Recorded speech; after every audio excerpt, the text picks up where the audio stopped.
Hello दोस्तों, स्वागत है आपका अपने ही YouTube चैनल शिक्षा इंजन पर। इस वीडियो में हम कवर कर रहे हैं मुगल साम्राज्य की नींव रखने वाले शासक बाबर को, और बाबर पर हम इस वीडियो में 50 ऑब्जेक्टिव क्वेश्चन कराएंगे जो आपके आने वाले हर एग्जाम में काम आएंगे।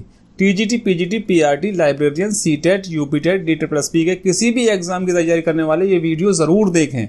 जो चैनल पर पहली बार आए हैं वो सब्सक्राइब करें और वीडियो को लाइक करें। तो चलिए शुरू करते हैं। बाबर। क्वेश्चन 1, बाबर का जन्म 24 फरवरी 1483 को कहाँ हुआ था? ए फरगना, बी कांधार, सी काबुल, डी गजनी। तो इसका आंसर है फरगना। क्वेश्चन नंबर 2, बाबर के पिता का नाम क्या था? क्वेश्चन नंबर 2, बाबर के पिता का नाम क्या था? ए ख़याद Mir, B Sheikh Mubarak, C Abdullah Khan, D Umar Sheikh Mirza. तो इसका दोस्तों आंसर है answer D, Umar Sheikh Mirza. Question 3, Babur की माता का नाम क्या था? ए फातिमा सुल्तान आगा, बी मखद सुल्तान बेगम, सी मिवेह जान, डी कुतलुग निगार खानम। बताइए दोस्तों, बाबर की माँ का क्या नाम था? तो इसका आंसर है डी, कुतलुग निगार खानम। इस वीडियो को देखने से आप सबको फ़ायदा होगा ही, लेकिन इसका ज़्यादा फ़ायदा उन लोगों को मिलेगा जो इस सीरीज़ की पहली वीडियो देख चुके हैं। जो इस वीडियो की NCERT बेस्ड थ्योरिकल वीडियो है, जिसमें कक्षा 6 से 12 तक की NCERT की बुक्स में से बाबर के बारे में नोट्स बना के आपको समझाए गए हैं। तो आप उस वीडियो को ज़रूर देखें, लिंक डिस्क्रिप्शन बॉक्स में है। तो चलिए हम आगे बढ़ते हैं अपने नेक्स्ट क्वेश्चन की तरफ। क्वेश्चन नंबर 4, ये खाली स्थान है। ने जब 8 जून 1494 ईस्वी में फरगना राज्य का उत्तराधिकार प्राप्त किया, तब उसकी उम्र केवल 12 वर्ष की थी। तो ये कौन सा शासक था? ए हुमायूं, बी अकबर, सी जहांगीर, या डी बाबर। किसने जब 8 जून, कौन से शासक ने 8 जून 1494 ईस्वी में फरगना राज्य का उत्तराधिकार प्राप्त किया? तो आंसर इसका डी है, बाबर। और उस वक्त बाबर की उम्र 12 वर्ष की थी। चलिए हम आगे अपने अगले क्वेश्चन की तरफ बढ़ते हैं। क्वेश्चन नंबर 5, बाबर ने 1507 ईस्वी में पादशाह की पदवी कहाँ धारण की थी? पादशाह यानी बादशाह। तो ऑप्शन ए फरगना में, बी काबुल में, सी दिल्ली में, डी समरकंद में। तो दोस्तों इसका आंसर है बी काबुल में। तो चलिए आगे बढ़ते हैं। क्वेश्चन नंबर 6, बाबर ने किस विजय के उपरांत बादशाह की उपाधि धारण की थी? ए खानवा का युद्ध, बी घाघरा का युद्ध, सी पानीपत का प्रथम युद्ध, डी काबुल की विजय के बाद। तो इसका आंसर है डी, काबुल की विजय के बाद। दोस्तों ये सब NCERT से हमने नोट्स बनाए हैं 6ठी से 12वीं तक, जो हमने इससे पहले आपको वीडियो में पढ़ाई है सारा। उसमें से हम ऑब्जेक्टिव हमने तैयार करा है जो एग्ज़ाम में आते हैं। अगर ये आपने कर लिया तो आगे आने वाली जितने बाबर के बारे में कोई भी कुछ पूछेगा, और आगे आने वाली और भी हम वीडियोस बना रहे हैं सीरीज़ पूरी मुग़ल साम्राज्य पे, तो आप आसानी से उसका जवाब दे देंगे। चलिए नेक्स्ट क्वेश्चन हमारा है क्वेश्चन नंबर 7, पादशाह नामा का लेखक कौन है? तो इसके ऑप्शन हैं ए अब्दुल कादिर बदायूनी, बी निज़ामुद्दीन अहमद, सी अबुल फजल, डी अब्दुल हमीद लाहौरी। तो इसका आंसर है डी, अब्दुल हमीद लाहौरी। अगला क्वेश्चन है 8, बाबर ने काबुल में चांदी का सिक्का किस नाम से चलाया? ऑप्शन ए शाहरुख, बी रुपया, सी टका, डी दिरहम। तो ये शाहरुख किंग खान नहीं है दोस्तों, ये बाबर ने काबुल में चांदी का सिक्का चलाया था जिसका नाम शाहरुख था। तो इससे आप ध्यान रखिए, इसका आंसर ए है, शाहरुख। क्वेश्चन नंबर 9, बाबर ने बाबरी नामक चांदी के सिक्के कहाँ चलाए थे? बाबरी नामक चांदी के सिक्के कहाँ चलाए थे? ऑप्शन कंधार में, बी काबुल में, सी सिंध में, डी आगरा में। तो इसका आंसर है ए, कांधार में। क्वेश्चन नंबर 10, बाबर ने पहली बार पश्चिम से कहाँ होकर भारत में प्रवेश किया? ए कश्मीर, बी सिप, सी पंजाब या डी राजस्थान? तो इसका आंसर है सी पंजाब। पंजाब से होकर भारत में प्रवेश किया पहली बार। पश्चिम से कहाँ से? तो पंजाब से। अगला क्वेश्चन है 11 नंबर, भारत पर आक्रमण हेतु किसने बाबर को निमंत्रण नहीं भेजा था? इस पे ध्यान रखिए दोस्तों, नहीं भेजा था। तो ऑप्शन है ए राणा सांगा, बी आलम खां, सी दौलत खां लोधी और डी शेर शाह सूरी। तो इसका आंसर है शेर शाह सूरी, क्योंकि राणा सांगा और दौलत खां ने तो बाबर को बुलाया था भारत में आक्रमण करने के लिए, लेकिन बाद में बाबर ने इन सब की बैंड बजा दी। तो चलिए आगे बढ़ते हैं, वो अलग पूरी हिस्ट्री है। क्वेश्चन 12, बाबर ने भारत पर किस वर्ष आक्रमण किया था? बहुत इंपॉर्टेंट क्वेश्चन है दोस्तों, ये अक्सर पूछा जाता है कि बाबर ने भारत पर किस वर्ष आक्रमण किया या पानीपत का प्रथम युद्ध कब हुआ था? तो ये है इसका आंसर सी 1526। और अगला क्वेश्चन है क्वेश्चन नंबर 13, भारत का प्रथम मुगल बादशाह कौन था? ए शाहजहां, बी हुमायूं, सी बाबर या डी अकबर? तो इसका आंसर है सी बाबर। क्वेश्चन नंबर 14, बाबर की मां कुतलुग निगार खानम किस वंश से संबंधित थी?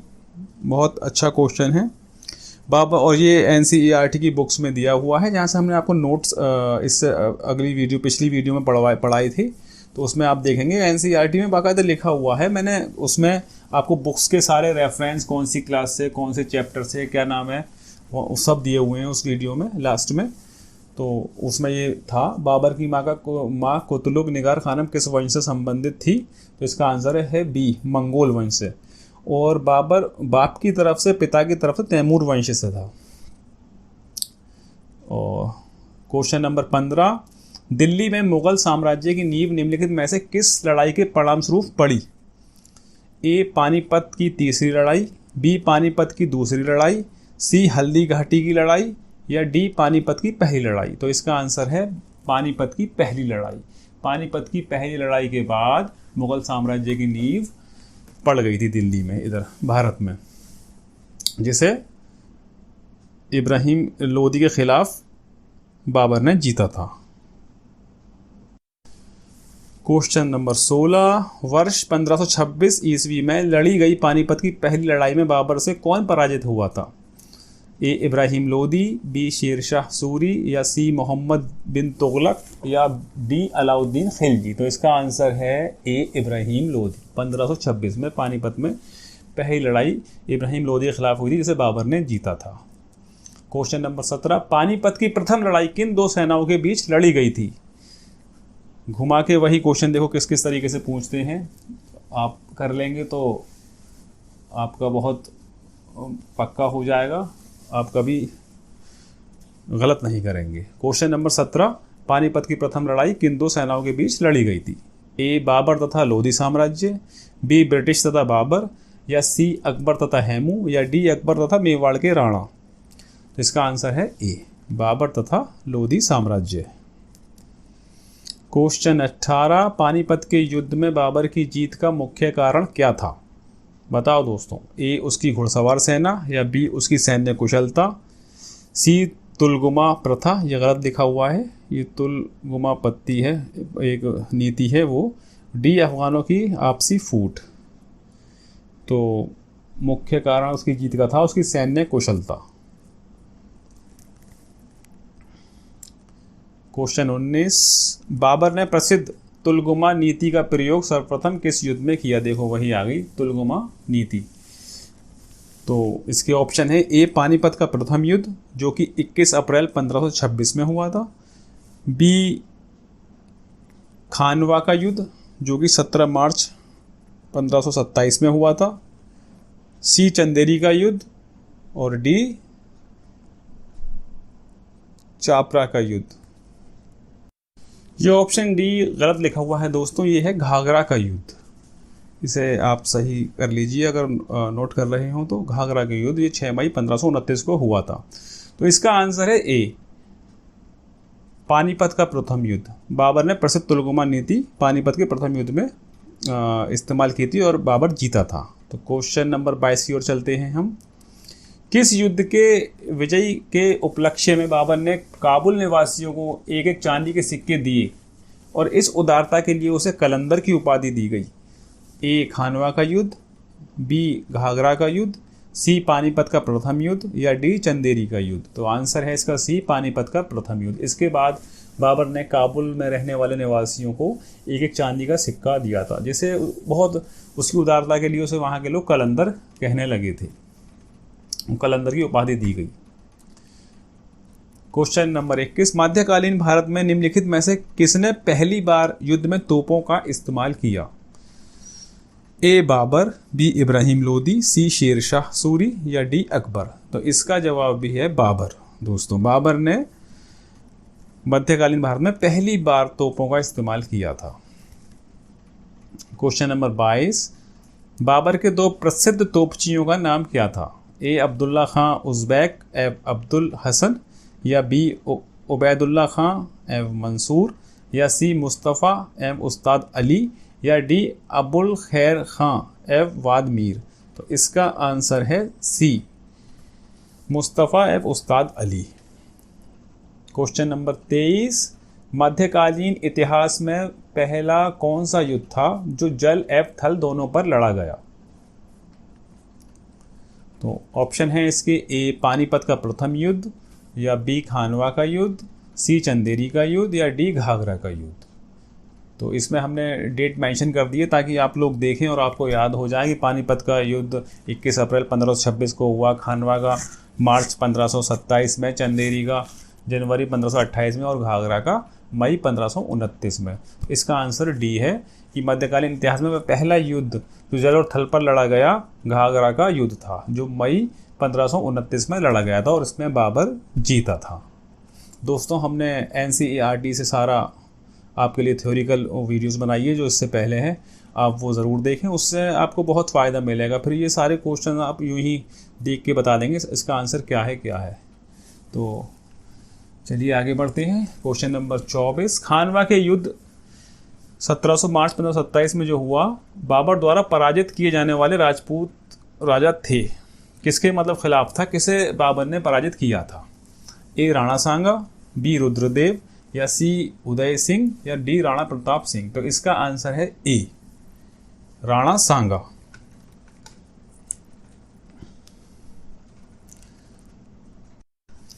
खानवा के युद्ध में बाबर ने राणा सांगा को हराया था। अगला क्वेश्चन है 25, किस युद्ध में बाबर ने जिहाद का नारा दिया था? ए खानवा का युद्ध, बी घाघरा का युद्ध, सी पानीपत का प्रथम युद्ध या डी चंदेरी का युद्ध? तो इसका आंसर है ए खानवा का युद्ध। खानवा का युद्ध जीतने के बाद खानवा के युद्ध में बाबर ने जिहाद का नारा दिया था और इसे जीतने के बाद गाजी की उपाधि धारण की थी। क्वेश्चन नंबर 26, किस युद्ध में विजय के उपरांत बाबर ने गाजी की उपाधि धारण की थी? देखिए वही को आ गया इसका। ए खानवा का युद्ध, बी घाघरा का युद्ध और सी पानीपत का प्रथम युद्ध या डी चंदेरी का युद्ध? तो आंसर ए खानवा का युद्ध। खानवा का युद्ध जीतने के बाद बाबर ने गाजी की उपाधि धारण की थी। क्वेश्चन 27, इनमें से किसने 29 जनवरी 1528 में चंदेरी में राजपूतों को हराया था? ए हुमायूं, बी अकबर, सी जहांगीर या डी बाबर? तो आंसर है इसका डी बाबर। क्वेश्चन नंबर 28, इनमें से किसने बाबर को 1502 ईस्वी में सरे पुल के युद्ध में पराजित किया था? ये सरे पुल अफगानिस्तान में है। तो ए शैबानी खां, बी अब्दुल्ला खां उज़्बेक, सी उबैदुल्ला खां और डी जानी बेग? तो इसका आंसर है ए शैबानी खां।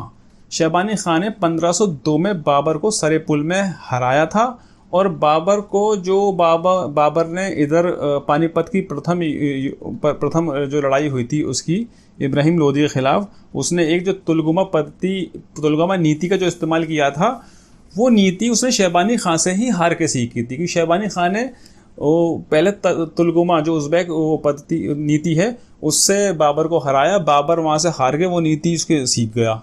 कि मैं कैसे हारा, उसने उस पर वो करा, जैसे सब हार जीत के करते हैं ना, अपना एक वो डिस्कशन करते हैं साथ बैठ के कि ये कैसे हारे। तो उसने ये नीति उससे हार के सीखी और वो यहाँ उसने अप्लाई कर दी भारत में आगे अपने पानीपत के प्रथम युद्ध में, और जिससे वो जीता। तो बाबर हार के भी जीत गया, हार के सीख के फिर बहुत कुछ जीता बाबर ने। तो अब क्वेश्चन नंबर 29, मध्य एशिया के किस शासक ने बाबर के विरुद्ध उज़्बेकों की युद्ध नीति तुलगुमा पद्धति का प्रयोग किया था? देखिए वही जो मैंने अभी आपको बताया है, मध्य एशिया के किस शासक ने बाबर के विरुद्ध उज़्बेकों की युद्ध नीति तुलगुमा पद्धति का प्रयोग किया था? तो शैबानी खान ने किया था, अभी आपको बताया है, जिससे बाबर हारा, और बाबर ने हार के वो नीति सीखी और उसने वो भारत पे अप्लाई करी, जिससे उसे काफ़ी फ़ायदा हुआ, उसने बहुत जीता फिर उस नीति से। सवाल नंबर 30, निम्नलिखित राजाओं में से किसने सैनिक संगठन में श्रेणी प्रणाली का प्रचलन किया जिसमें छोटी टुकड़ी में 50 सैनिक होते थे? हुमायूं, बी बाबर, सी शेरशाह और डी इस्लाम शाह। तो इसका आंसर है बी बाबर। बाबर क्या करता था, वो 50 सैनिक की एक टुकड़ी बनाई जैसे ये, फिर 50 की एक बनाई, 50 की एक, और बीच में तोप लगा दिया करता था। तो श्रेणी प्रणाली का प्रचलन किया जिसमें छोटे छोटे टुकड़े में 50 सैनिक होते थे बाबर ने। क्वेश्चन नंबर 31, मुगल काल की राजभाषा कौन सी थी? ए उर्दू, बी हिंदी, सी अरबी या डी फारसी? तो इसका आंसर है डी फारसी। जैसे आज हमारी राजभाषा तरह हिंदी है, तो उस तरीके से मुगल काल की राजभाषा कौन सी थी? फारसी। क्वेश्चन 32, मुगल प्रशासन में मदद माश इंगित करता है? ए चुंगी कर, बी विद्वानों को दी जाने वाली राजस्व मुक्त अनुदत्त भूमि, सी सैन्य अधिकारियों को दी जाने वाली पेंशन या डी बुवाई कर? इसका आंसर है बी, विद्वानों को दी जाने वाली राजस्व मुक्त अनुदत्त भूमि मुगल शासन में मदद माश इंगित करता है। क्वेश्चन 33, मुगल प्रशासन में जिले को किस नाम से जाना जाता है? आहार, दस्तूर, सूबा, सरकार? ये तो सूबा तो आज भी बोलते हैं उर्दू में, लेकिन मुगल टाइम पे ज़िले को डी सरकार बोलते थे, ज़िले को सरकार के नाम से जाना जाता था। क्वेश्चन नंबर 34, किसने ऐसे बाग बगीचे जिसमें बहता पानी हो के निर्माण की परंपरा की शुरुआत की? और ए इसके ऑप्शन है, ए बाबर, बी शेरशाह, सी अकबर और डी शाहजहां। इसका आंसर है ए बाबर। दोस्तों ये सारे हमने क्वेश्चन जो बनाए हैं, इससे पिछली वीडियो पूरी एनसीईआरटी बेस्ड है, आप ज़रूर देखिए, लिंक डिस्क्रिप्शन में है। और उससे ही फिर हमें जोड़ के हमने ये ऑब्जेक्टिव आपके लिए एक वीडियो बना रहे हैं, ताकि आपको बिल्कुल कॉन्सेप्ट क्लियर हो जाए कि एग्ज़ाम में किस तरीके से पूछे जाते हैं। और वो एनसीईआरटी की वीडियो आपको बहुत फ़ायदा कराएगी। और हम इसकी आगे पूरी सीरीज़ ला रहे हैं, हुमायूं, अकबर, जितना भी मुग़ल साम्राज्य है सारा हम आपको एक एक करके वीडियो ला रहे हैं। तो आप बने रहिए, सब्सक्राइब करें, शेयर करें। अच्छा, क्वेश्चन नंबर 35, किस मुग़ल शासक की उपवनों में अत्यंत अभिरुचि के कारण उपवनों का राजकुमार मालियों का मुकुट कहा गया? किस मुग़ल शासक की उपवनों में अत्यंत अभिरुचि के कारण उसे उपवनों का राजकुमार मालियों का मुकुट कहा गया? तो इसका आंसर है ए बाबर। बाबर को बहुत रुचि थी इसमें, उपवनों में। क्वेश्चन नंबर 36, भूमि मापने के लिए गज़े बाबरी मापक का प्रयोग किसने किया? ए बाबर ने, बी शेरशाह सूरी ने, सी अकबर ने या डी हुमायूं ने? तो इसका आंसर है ए बाबर ने।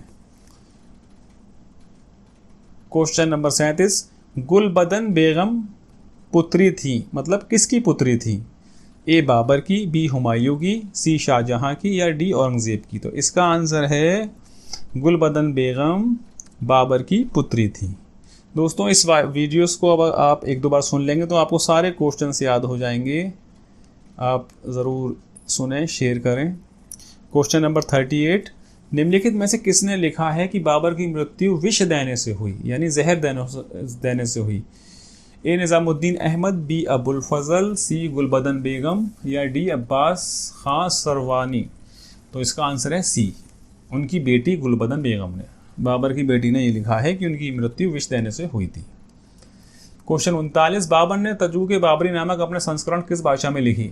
ये बहुत इंपॉर्टेंट है और बहुत ज़्यादा पूछा जाता है। तजूक बाबरी या बाबरनामा, तो ए मंगोल भाषा, बी फारसी भाषा, सी तुर्की भाषा या डी अरबी भाषा।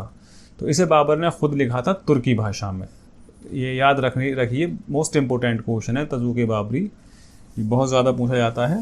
ये तुर्की भाषा में बाबर ने लिखी थी।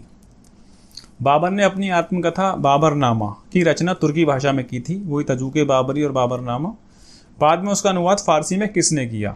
ए अब्दुल रहीम खान खाना ने, बी फैज़ी ने या सी अब्दुल कादिर बदायूनी ने, डी अबुल फजल ने। बहुत अच्छा क्वेश्चन है, तो इसका आंसर बताइए दोस्तों। बाबर ने अपनी आत्मकथा बाबरनामा की रचना तुर्की में की थी, लेकिन बाद में इसका अनुवाद फारसी में किसने किया? तो इसका आंसर है ए अब्दुल रहीम खान खाना ने। क्वेश्चन नंबर 41, बाबर ने अपने बाबरनामा में किस हिंदू राज्य का उल्लेख किया है? ए गुजरात, बी उड़ीसा, सी मेवाड़ या डी कश्मीर। तो इसका आंसर है सी मेवाड़।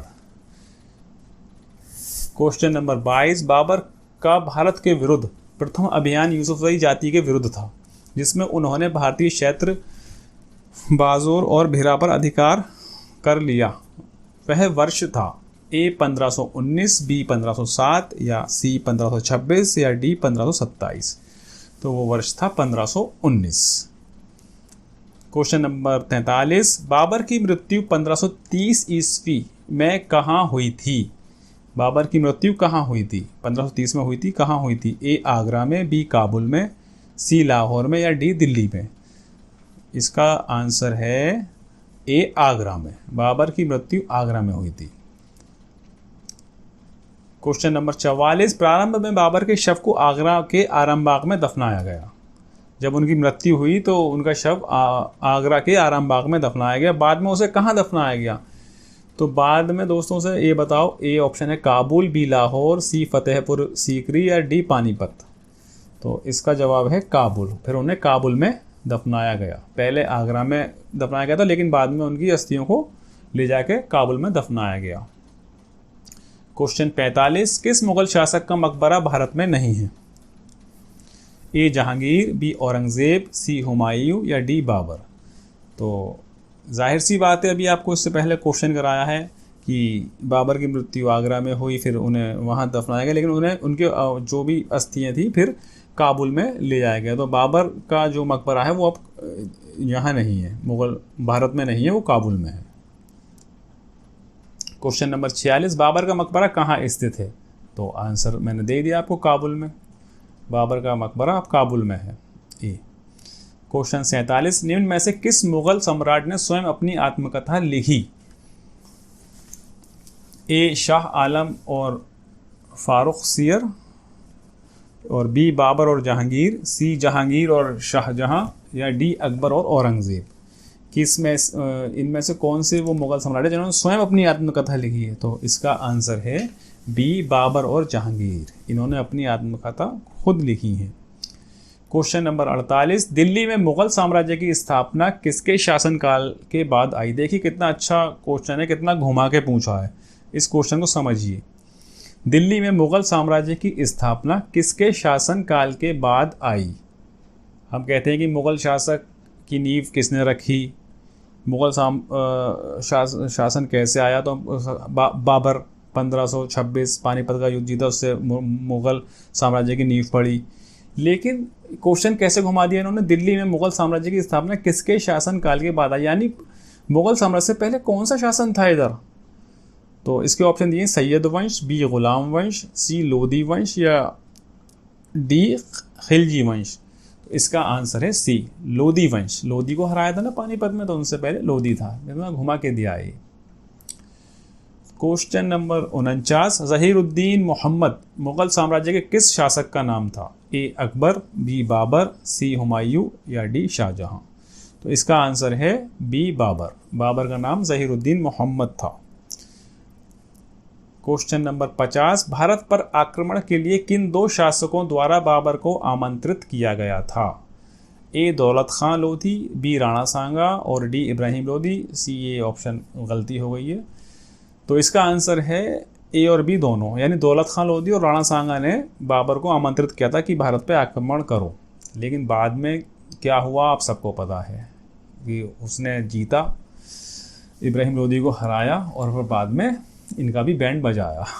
क्वेश्चन नंबर 51, ये मैंने एक्स्ट्रा एक क्वेश्चन डाल दिया है क्योंकि ये क्वेश्चन आता है और लोग थोड़ा मिसकॉन्सेप्ट हैं, धोखा खा जाते हैं, पता नहीं है। अयोध्या में बाबरी मस्जिद का निर्माण किसके द्वारा कराया गया था? लोग सोचते हैं बाबर ने कराया, तो ये क्वेश्चन अच्छा क्वेश्चन है। अयोध्या में बाबरी मस्जिद का निर्माण किसके द्वारा कराया गया था? ए हुमायूं, बी अकबर, डी शाहजहां या सी मीर बाकी? तो इसका आंसर है सी मीर बाकी का। सी मीर बाकी ने बाबरी मस्जिद का निर्माण कराया था और ये निर्माण मीर बाकी ने 1528 में कराया था। तो दोस्तों वीडियो पूरी हो गई है। अगर आपको हमारा काम पसंद आया हो तो प्लीज़ चैनल को सब्सक्राइब करें, अपने दोस्तों के साथ शेयर करें, वीडियो लाइक करें और आगे आने वाली सीरीज़ भी ज़रूर देखें। हम पूरा मुग़ल साम्राज्य और मध्यकालीन भारत भी सारा एक एक करके ला रहे हैं।